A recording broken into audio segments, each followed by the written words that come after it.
Okay, so welcome everybody.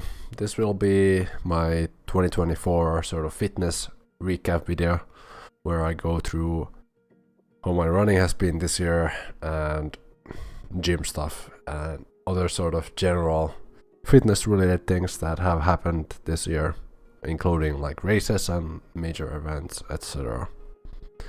But yeah, to get started with, I have my training app open here and I have a Coros watch.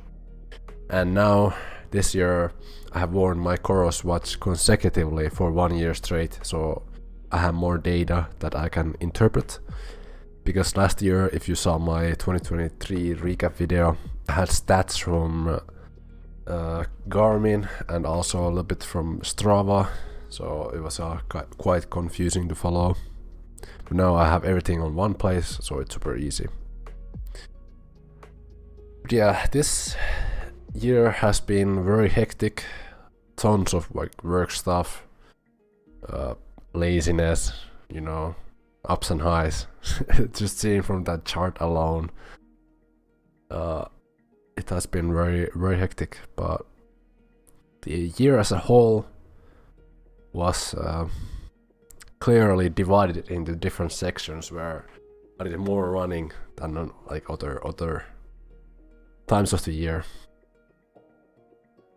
But like, I wanna first get started with this running breakdown, how much running I did this year. And if we start looking at from like January, I was a little bit MIA.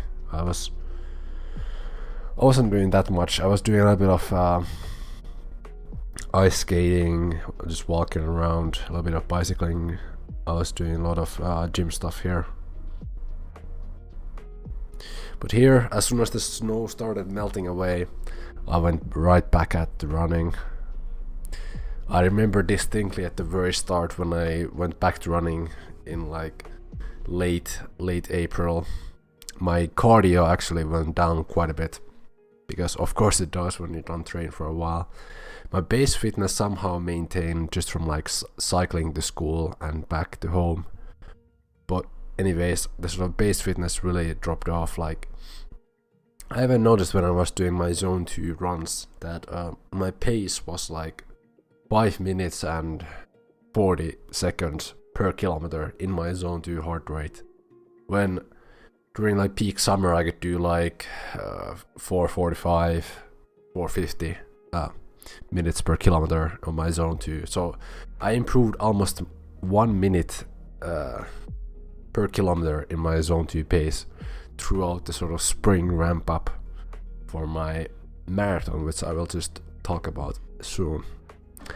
But yeah, here what we are looking at, the base fitness, load impact and intensity trend. And sort of I started practicing for the marathon somewhere around here as soon as I started my summer job.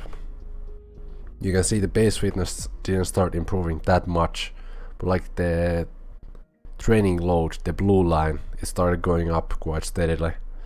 And here, once the peak started getting way bigger, my base fitness also started improving. Here I got a little bit injured. I had to take a little bit of time off. Actually, let's zoom in a little bit more. You can perhaps guess which day I had my marathon in. But yeah, here this sort of peak volume was somewhere early August. I was kind of getting really fatigued. I was almost on the brink of having a stress fracture, but thankfully no.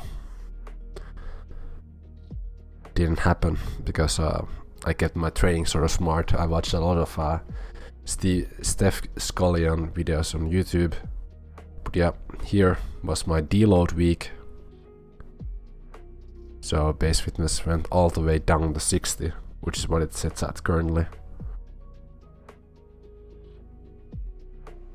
And boom, there's the marathon. So yeah, the resting heart rate is an interesting stat. You can kind of see that here it's a kind of high, lots of 50s, 56s, 50s, 550s. These are kind of outliers. And then it sort of starts going down just a little bit, 50s, 50s.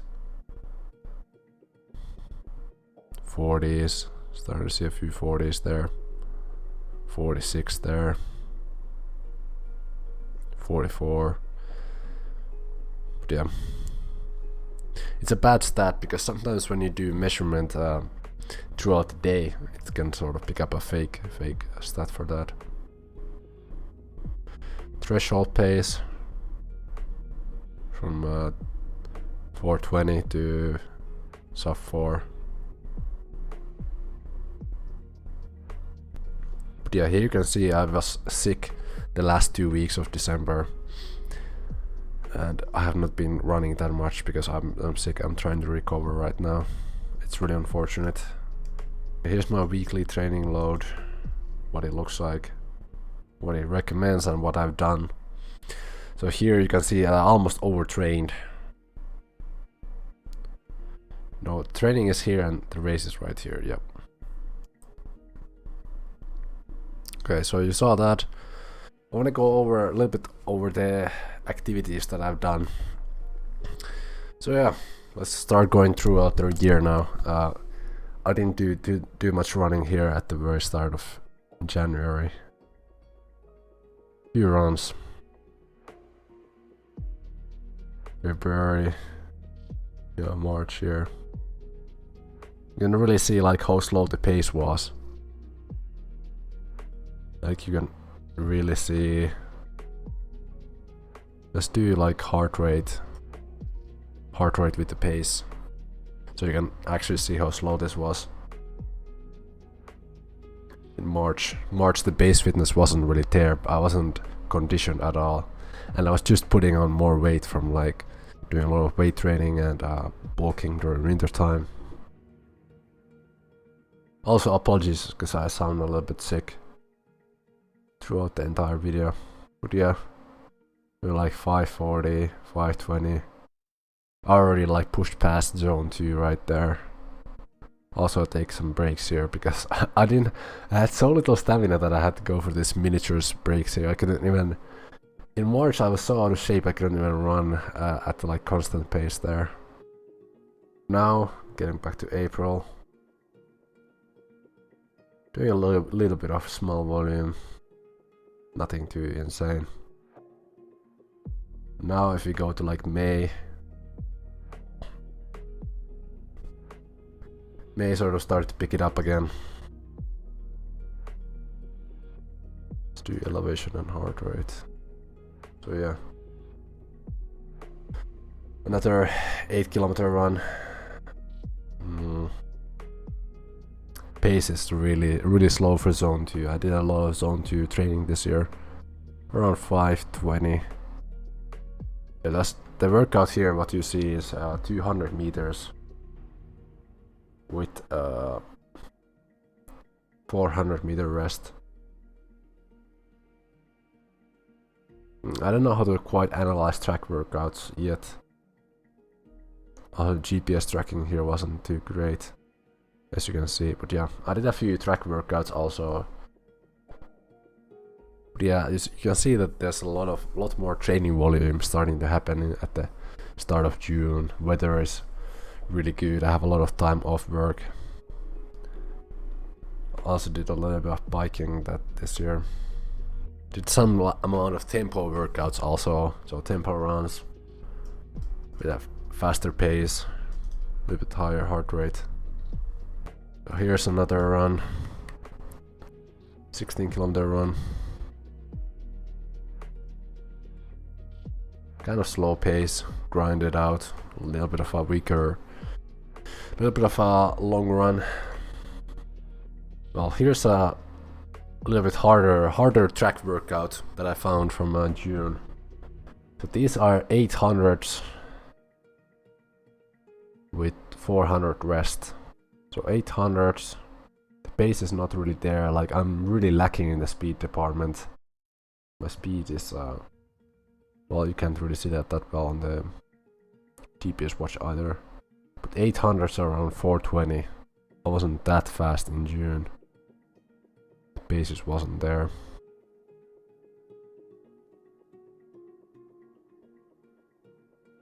Then July, doing a little tons of training. Just a 19-kilometer run.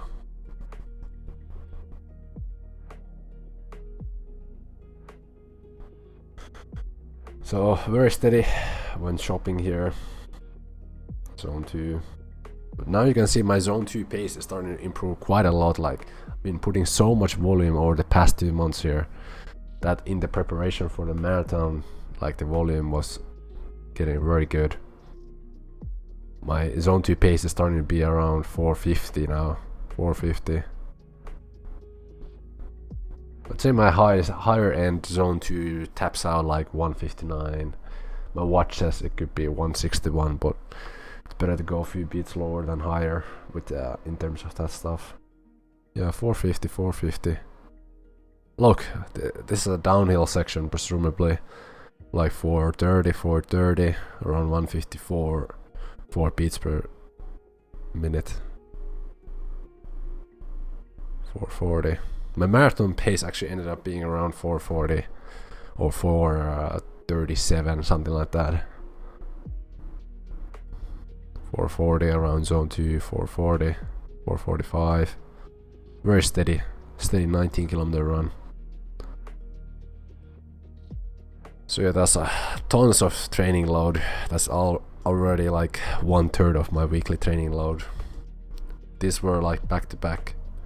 8-kilometer, right in the 19-kilometer, 2-day rest in the track workout. Keep in mind, I was working full time here during summer, and I was doing a lot of overtime. So I used to do 10-hour days and stuff like that. But yeah, that's another track workout session now in July 17th. These were 200s. With 200s, the purpose is to build more speed, so I kind of accomplished that. Doing sub 4s now, finally be able to hit a little bit of sub 4 pace. Here are some good Spotify banger, probably. Could push the pace to like 330. But yeah, kind of tapered there. 320 for 200, yeah, that's not bad at all. Then all out last effort, it's a full 400. 330, 330, 330. My heart rate, you can see, my heart rate has a really hard time like climbing. I've done so much zone 2 pace base building that I cannot push my heart rate to like 190s. Taking it to 190s is super difficult. Now I can do it, but like here I couldn't.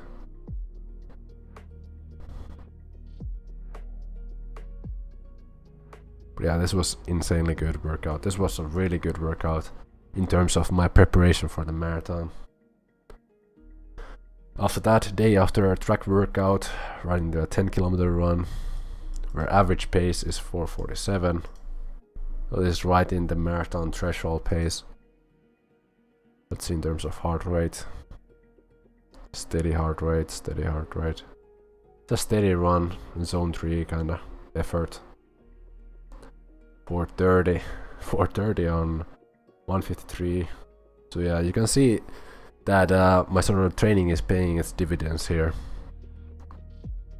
And hold a steady pace and still drop down on heart rate back to zone 2 here. Then 2 days after that, 12-kilometer run. This is slow, steady. You can see heart rate is even a little bit lower there. Then 1 day after that, 8-kilometer, even slower run, even slower heart rate. This just to like stretch out the legs, keep it rolling, building a lot of volume. 4 days after that, another 10-kilometer run, another 10-kilometer run right after that. This was a bit faster run. 430 was the average pace. So yeah, you can see heart rate a lot higher on this one, holding a solid sub what would I say, 430 pace.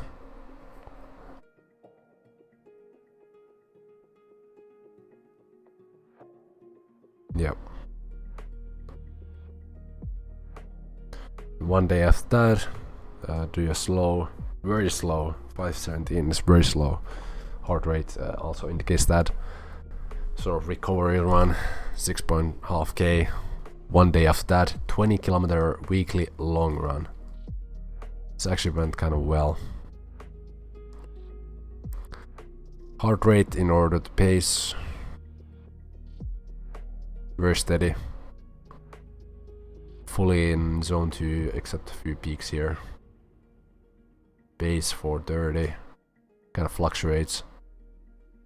430 somewhere. Must have been a good downhill to push 420 with zone 2. That's pretty insane. Like, think about when I began training in April.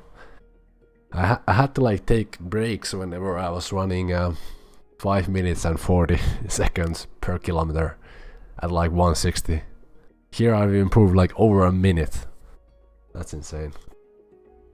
But yeah, here July, end of July, started to approach the marathon very fast, very quickly started approaching the marathon. Then I had a few biking sessions to build a lot of weekly volume, sort of take the load off the legs. 53-kilometer bike session.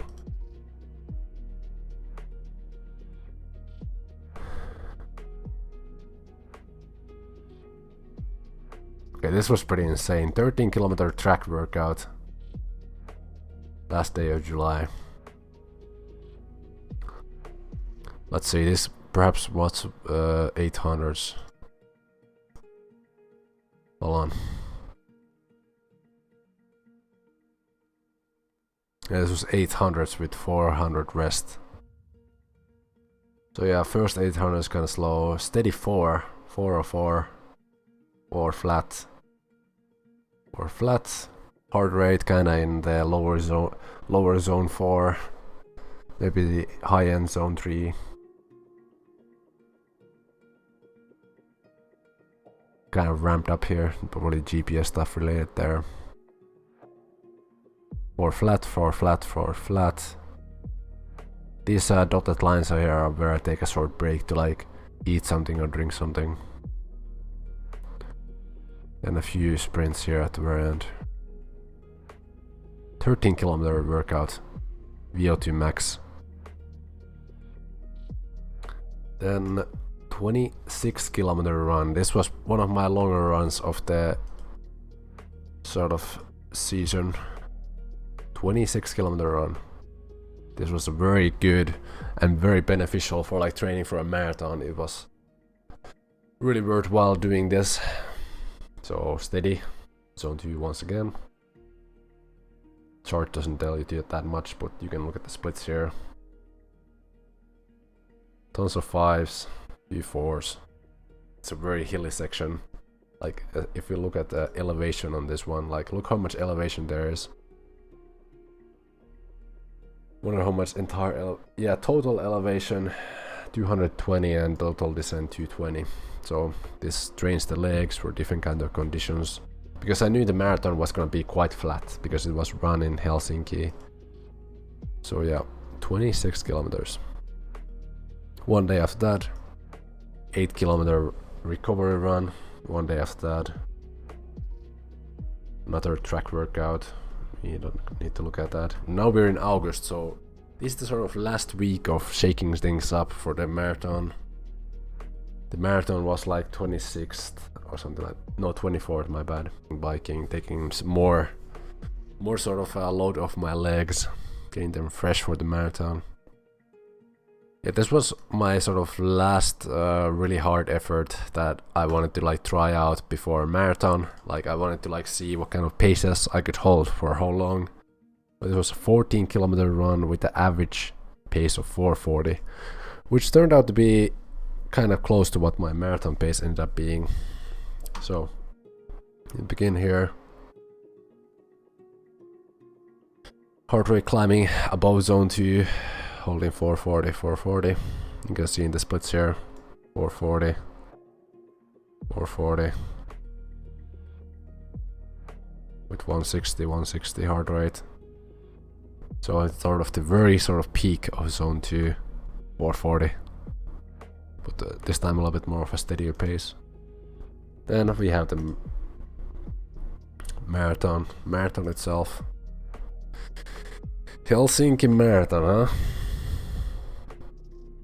So, whenever I was going into this, I wanted to sort of my sort of prep for the marathon was really good. I was super proud of that, and I took enough time off to like let my legs recover. My deload ended up lasting like 1.5 weeks, so it was good. My legs were ready to go on marathon day, even though I was working full time. And the sort of stress and mental fatigue was quite high. For the preparation for the marathon, the day I got off work, I got a train to Helsinki and I ate these pasta bowls with dry chicken. These are ginormous bowls that are like 800 milliliter containers. I ate 2 of those and had 1.5 liters of electrolyte drink. And yeah, slept the night actually surprisingly well. It's very important you sleep well the night following a very exhaustive effort. Then we took another train to the race area, got my bag, and deposited everything I had. I had these earphones on, which was very good because last time I had headphones that weigh over 300 grams, so my running became a little bit lighter just by shedding those headphones off and putting on my earbuds. But yeah, the race weather was really good. It was sort of mist and the ground was damp. The asphalt wasn't like wet, but it was still like damp from like the overnight sort of moisture, and the air was sort of very breezy, but like the relative humidity was still high, which makes the air a little bit fresher to breathe and also a little bit more oxygen rich most of the time. So in order to start, I went into the right place, almost at the very front of the pack. I was in the box from like 3-hour runners to 3:30 runners. I was following the rapids of 3:20 runners. I was running with them the sort of very first 17 kilometers. And after the 17 kilometers, I just said like, fuck it. And I started sprinting by myself. And I just went, just in my mind, like, I knew I got this. I packed very light for the race itself. I didn't have no drinking vest. I didn't have any sort of additional stuff. I only had 4 gels in my back pocket, and my phone and headphones and my watch. That's all I had in terms of like equipment during the race. I was relying on the drinking stations, and the drinking stations were well maintained. I went for the drinks most of the time. I didn't get the sort of speed candy. I didn't try those ones out. Only annoying part were the crossings on the route. That day had incredible wind. It was over 20 meters per second coastal wind, and a few bridge crossings took more energy than I expected. But I was still holding very steady pace around 4:35, 4:40. You can see in the splits here, the beginning group. The beginning is always slow because you struggle to pass people. But my heart rate started climbing around 160, 160, 160. But due to like mental fatigue and the sort of hitting the wall, I really hit the wall around like 34 kilometers in, or 33. You do this section in 2 laps. Well, you do it sort of, you do 1 big lap and then 2 smaller laps around the same area. And on the very last lap, where the last 10 kilometers started, I was struggling. Like, I hit the wall, like, even though I was eating gels throughout steady period, I had 4 gels. I couldn't maintain my energy, and my sort of stomach started hurting, so I slowed the pace down just a little bit, but kept it steady. Kept it like steady 440. You can see here where I hit the wall. I was doing 435, but then 440, 448. Then suddenly 446 right here. 445, these were the slow ones. 448. But yeah, I knew I just had to rely on willpower to get it done, to get it across the line. There's this Japanese guy I was chatting with, like, what's his goal time? Like, are we trying to break like 420 or what? Are we trying to break like 320? And my previous marathon PB was last year from Kuopio. That also was a very good race day. It was raining, light drizzle. But I ran that day, I ran a 3:27 if I remember correctly.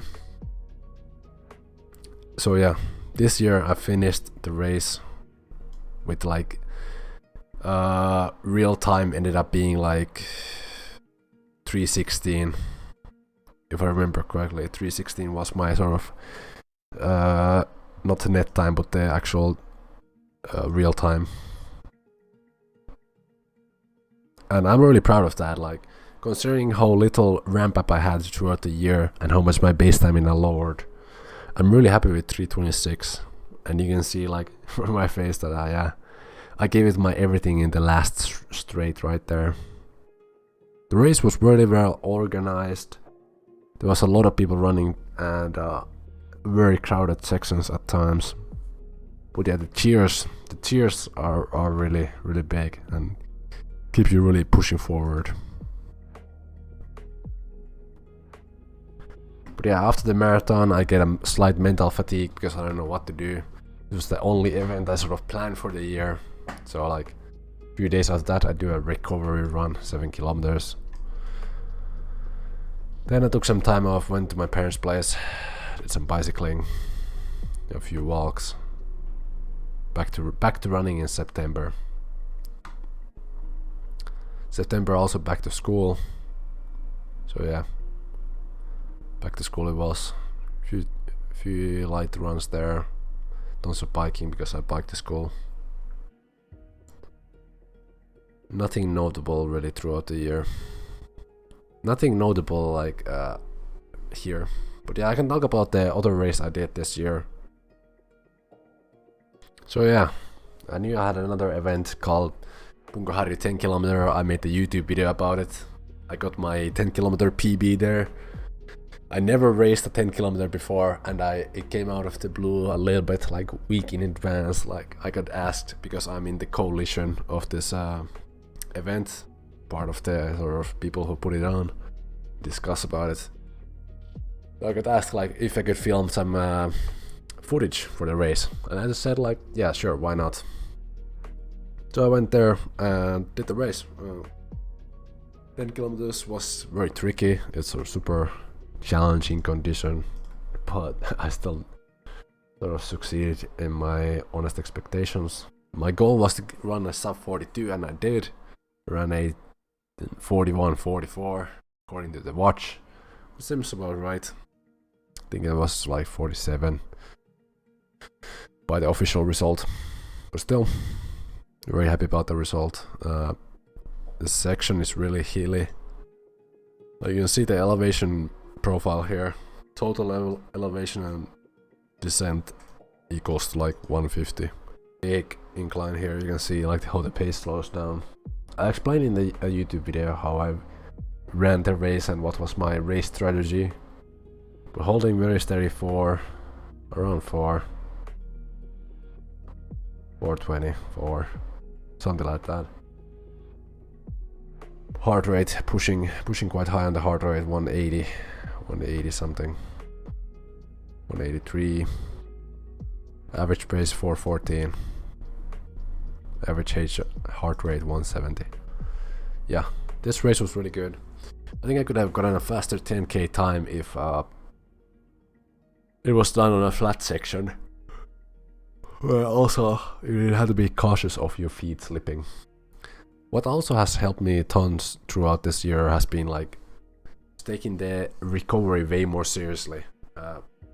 What I mean by that is like I've gotten a few full body massages. Like after both races, I like to really loosen up your sort of joints and legs to get the recovery process started, because sometimes they stiffen up so much that the fluid doesn't really like get out of there. You can do active recovery, like you try to tear it apart to get the sort of stuff moving in there, in the sort of muscles themselves, or you can try massaging it. I got a few full body massages.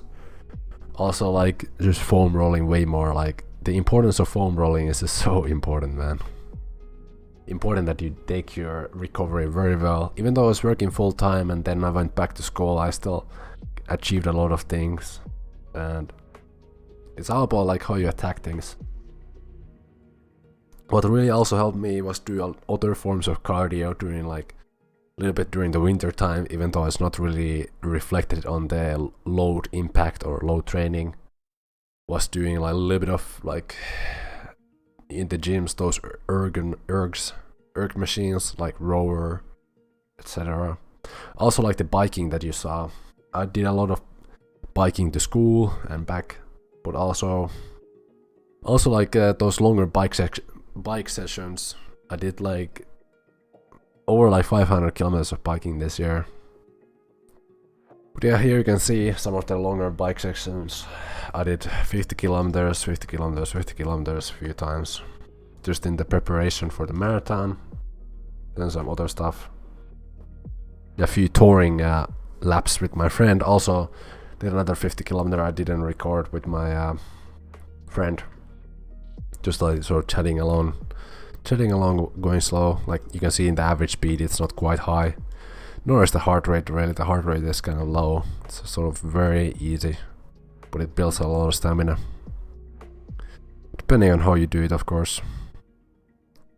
Yeah, here towards the end of the video, I wanted to show a few photos. So this is what the sort of average winter running conditions look like on like a nice day, where the temperatures are super low, but that means you cannot run super fast. So tempo runs are a no-go, sprints are kind of no-go, because when the air temperature is like so cold, like let's say minus 30 Celsius, the sort of air entering your lungs doesn't heat up enough in your thorax that it starts kind of hurting in the lungs, and can lead to bad things. So don't do it, and also the cold temperatures kind of discourage from like doing long runs because getting cold.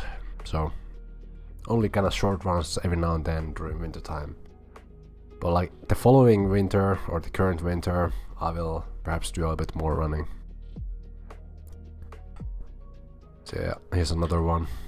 Then here I was visiting my parents' place. I got to do this sort of step test on like how the pressure lands on which part. So it's a nice arc there, but like it's not quite that balanced. Like on other side, like right side is more center balanced, and also like the feet impact. Like this one is way more spread than this one somehow.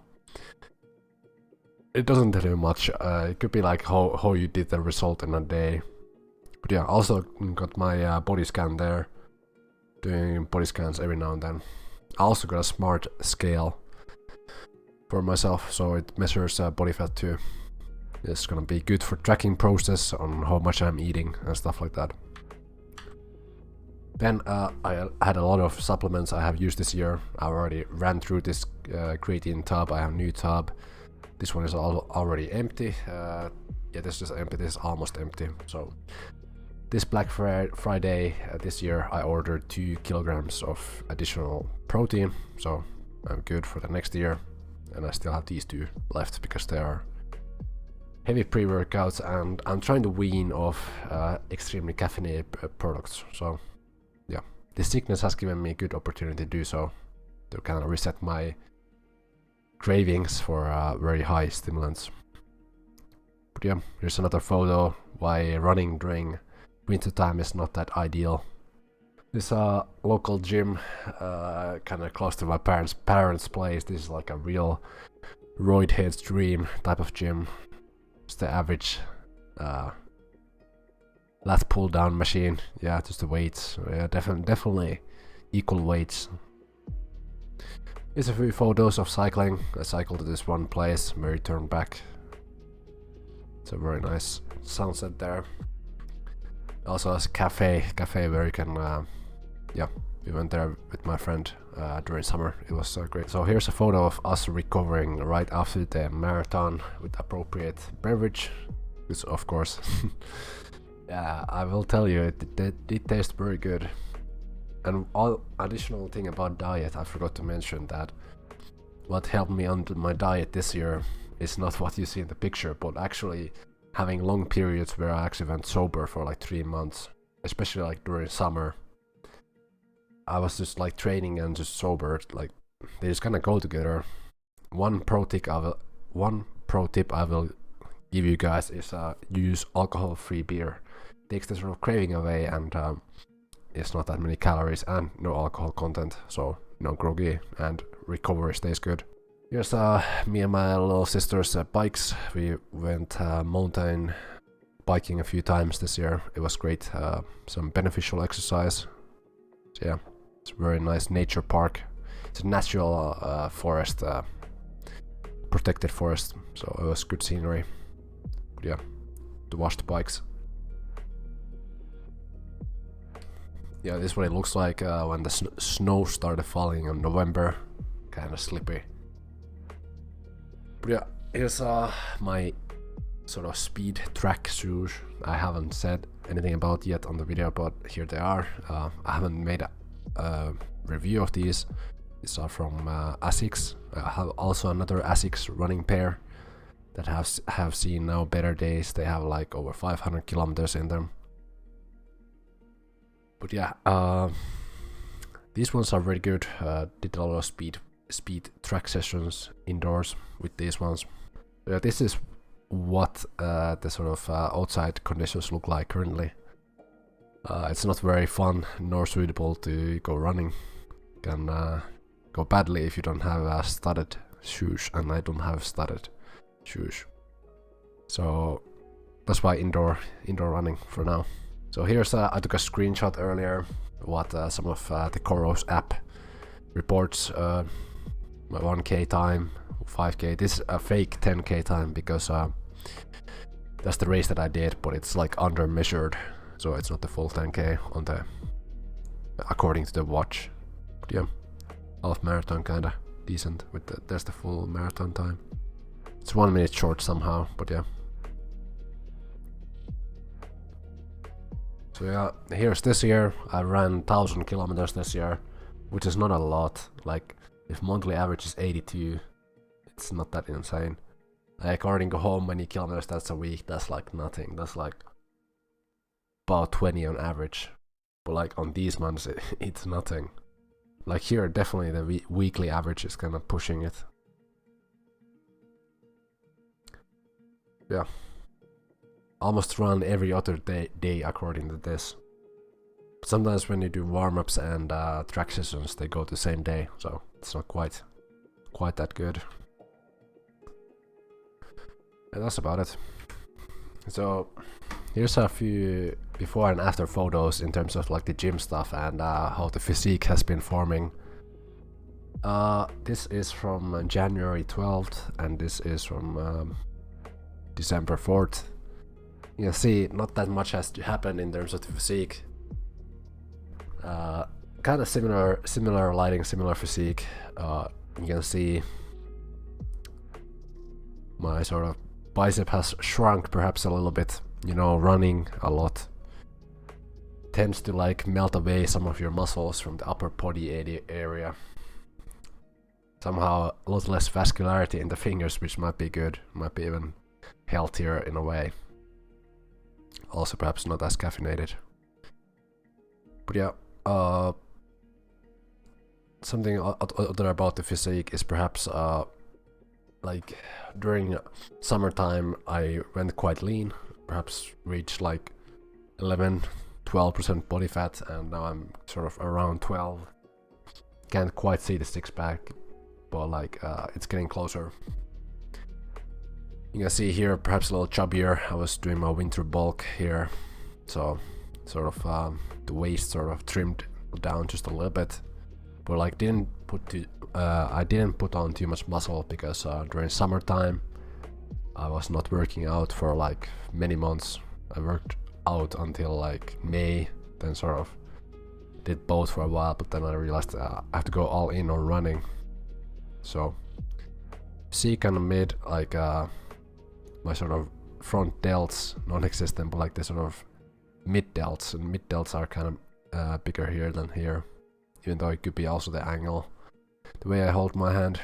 And I have a few more photos here. One is from 30th of January, and this one is also from 4th of December. And you can see the physique from like the back has not changed almost that much. I have a little bit of lat striations here. It perhaps was not even a back day on this picture, but you can see bicep kind of very similar size. During the summertime it actually went down quite a bit, but here it hasn't gone away that much, hasn't developed that much either. Back perhaps slightly leaner. It's hard to say or judge from this picture because lighting is a little bit more yellow with the exposure. But like here you can see perhaps just a little more defined this area, but like definitely no major gains this year because the consistency of working out has not been that good. But yeah, definitely something there. But yeah, consistency is definitely the key. Like I have not consistently been going hard at the weight gain stuff, and if I do, it's like probably better. And that's my plan for the next year. Next year's plan is to actually do no races, do no running races, endurance races. It's only focusing on building a bigger frame. I need to build bigger frame. It's like I'm building a ice block that I can actually sort of chip out and carve out better results. I will be better for like injury prevention and sort of having more explosiveness and speed on my running. Just too tired of being a skeleton, so yeah. Then here, just on the physique, when the body fat reaches kind of like close to 10%, you start to see more veins, so vascularity kind of cool sometimes, but it's a little excessive, perhaps a little caffeinated too. But yeah, forearms looking kind of good. But yeah, I'm really excited to like get really sort of hard back in the gym. I'm sort of excited to like start training hard in the gym once again, so looking forward to that. My sort of diet has been very clean throughout the year, which has also helped to like not put on too much fat during the summertime, except like whenever I was working in my summer job, you eat those sort of very fat lunches, you know, very thick gravy sauces on every lunch. So yeah, I sort of managed to like sort of maintain my weight even during the peak seasons when I was training like for the running stuff.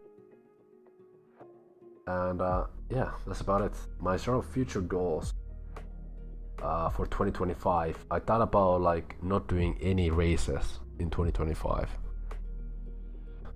I really want to break sub 3 hour marathon, so I honestly think I will just strength train and sort of maintain the next entire year. I really want to reach 85 kilos one time. I really want to reach like a sort of solid 85 kilos and cut from there. Like there's not too much like cut down from right now. I really want to get something like respectable frame size to cut down and then do all the running stuff. Also, it's a ton of injury prevention, and a lot of strength also carries to speed. If you have a lot of muscles, even upper body muscles matter. They can like the way you swing your arms, they sort of can build a lot of striding power. So I wanna take the year of racing. it sounds kind of crazy to say because racing has been such a big part, but I wanna actually build my body a little bit more. Like, it's going up and down, up and down. It doesn't lead to massive results. It's the same thing as like in the gym stuff in general. If you only do like bulk and cut versus main gain the entire time, get a little bit chubbier and then cut away the rest.